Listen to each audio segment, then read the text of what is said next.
You guys, make sure you like and dislike. Make sure you leave them comments.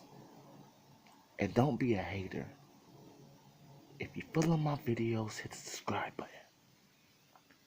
Let's talk about some real shit in this video. Because you know it's real. Well, what do you know? This fight right here between Canelo Alvarez and Danny Jacobs is going to be a very good fight.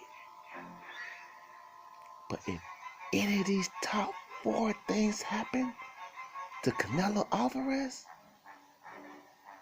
it's going to be his worst fucking nightmare. You hear that shit in the background for you, Canelo? You hear that shit? Now, I make nightmare videos for both fighters. So this video right here do not mean that I am picking either guy. This is just my nightmare video for Canelo Alvarez. It's your turn. Now let me start this off with an honorable mention. Can we do that? Let's do it. Honorable mention number 1. Danny Jacobs' boxing ability. You know, a lot of people sleep on Danny Jacobs' boxing ability. He's not the best boxer, but the man could box. He was outboxing Triple G. Some people feel like he outboxed Triple G more than Canelo. So even though Danny Jacobs is not a boxer, puncher, I do consider Danny Jacobs a puncher, boxer. You guys know how it goes in my book. Alright? Now, another thing is this. Canelo Alvarez has problems with boxers. Anderson Lara, a lot of people thought he beat him. A lot of people thought Triple G beat him. Even some people thought Austin Trout beat Canelo Alvarez. Now, hear me out here, y'all. Because we got some shit we need to discuss in this video. Alright? That being said, another honorable mention too, I feel like a lot of people were sleeping on, is the hand speed of Danny Jacobs. Stupid speed means that your punches is a little harder because you are putting your life into your punches. And we all know that Danny Jacobs got some fast hands. Arguably the fastest hands that Canelo Alvarez has won against thus far. With that being said, let's get to number 4. Number motherfucking 4.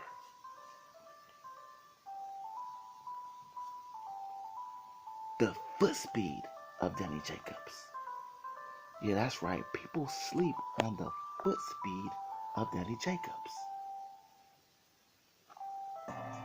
And the reason why I think the foot speed would give Canelo Alvarez problems is because Danny Jacobs is quick as hell on his feet. And Canelo Alvarez coming in this fight trying to chase Danny Jacobs around all night, it might not be the best of ideas. You feel me?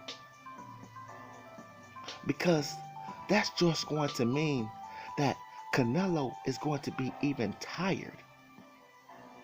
Even more tired.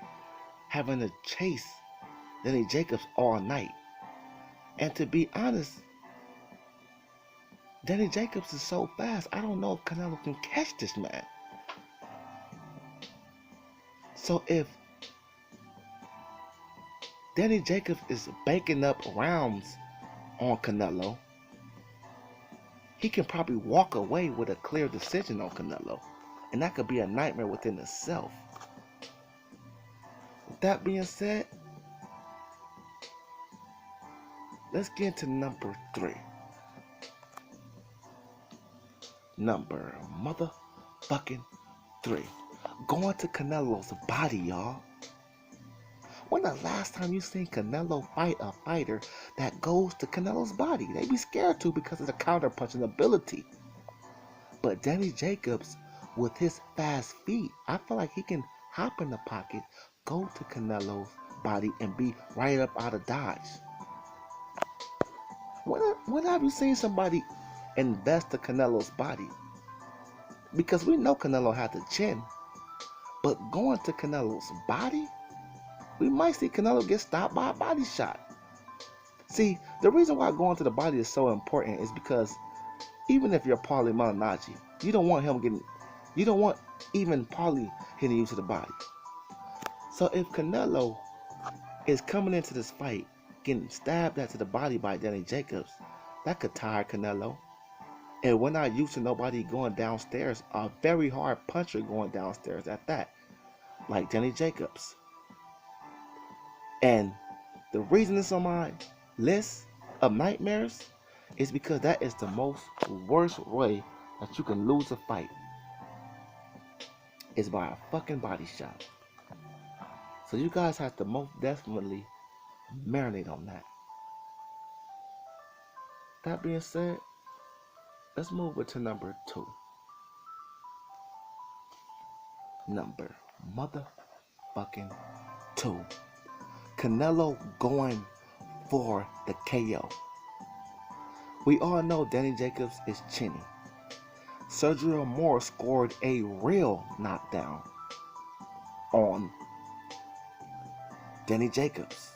Some people want to say, oh, he survived Triple G. Yeah, but Triple G dropped him. Some people want to say, oh, he survived Peter Quillen. Man, Peter Quillen didn't even get a chance to hurt Danny Jacobs. If you ask me, Danny Jacobs just hurt him first. That's all that happened in that fight. So let's not act like Danny Jacobs' chin can't get tested. We all know that. But the bad part about that is Canelo could come in this fight with a game plan to come straight forward. Which means Danny Jacobs is not going to have to work that hard to catch Canelo with the body punches as well. And Canelo standing on the ropes could be a nightmare within himself. Canelo going to have to use his feet versus Danny Jacobs, y'all. But if Canelo goes for the if he goes for the KO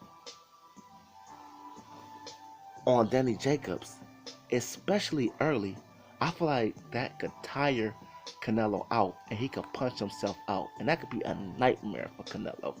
Thinking that Danny Jacobs don't have a chin and that Danny Jacobs could get hurt. That being said, stick to boxing, Canelo, or you're going to be in for a nightmare.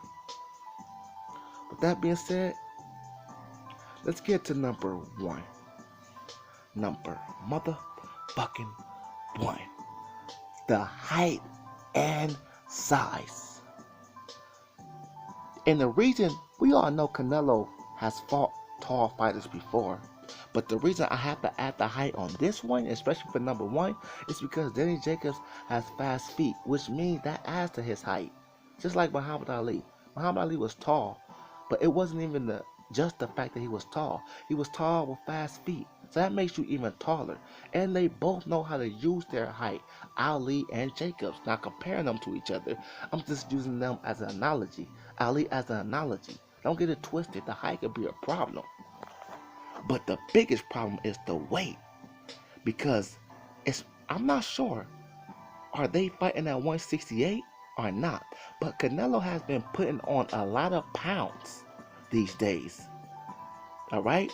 Now, we didn't get to see you really demonstrate those pounds. We didn't really see did the weight play a factor in that fight because you got Rocky fielding him up out of there early. But just imagine being in the 12th round. Just imagine Canelo being in the 12th round with all these pounds on him. 168. Canelo could be drenched just off of weight problems. Come on, y'all. This shit is real. Y'all didn't think about that, huh? So, if Canelo comes in this fight being drenched just because of weight problems, that could be a problem by itself. Another thing is, more weight on Danny Jacobs might mean he gonna hit harder. So he might come in this fight and actually stop Canelo. And just imagine Canelo going out in the first round. Danny Jacobs had that type of power and finishing ability. But let's not forget, y'all. That's what I was saying, because what I'm saying is real.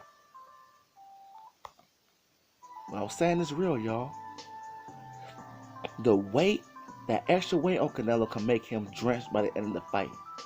Also, it can make Danny Jacobs hit harder. Y'all, the weight, I can see the weight playing into Danny Jacobs' hand. Even at 160. Because Danny Jacobs is clearly bigger and he could blow up a little bit. You guys, when I make my boxing videos, I blacks out. You already know the rest. I'm out.